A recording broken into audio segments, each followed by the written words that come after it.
ఒకవైపు సాక్షి రంగారావు గారు. సాక్షి రంగారావు గారు అంటేనేమో సాక్షి సినిమాలో చేశారు కాబట్టి రంగారావు గారికి అంతకుముందు ఎస్వి రంగారావు గారు ఉన్నారు. అవును. మీరు కూడా శివ అని పెట్టకుండా అంటే రంగావోజుల శివ అని పెట్టుకోకుండా సాక్షి శివ అని పెట్టుకొని రావడం ఏంటి మీరు? అది నా ఒక చైల్డిష్నెస్ అనొచ్చు. అంటే ఎస్వి రంగారావు గారికి కాంట్రాస్ట్గా ఏ రంగారావు అంటే సాక్షిలో నాన్నగారికి మంచి వేషం, చాలా అప్లాజ్ వచ్చింది. అవును. దాంతో రై రంగారావు బాగా చేశాడే very first movie very first movie age character, చాలా మంచి క్యారెక్టర్ ఇచ్చారు బాపు గారు.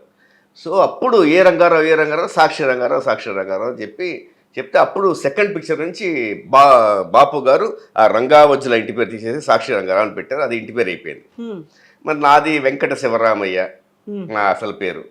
అందుకు నేనే మామూలుగా రామయ్యని కట్ చేసి సాక్షిని జోడించి సాక్షి శివ అని పెట్టుకున్నాను.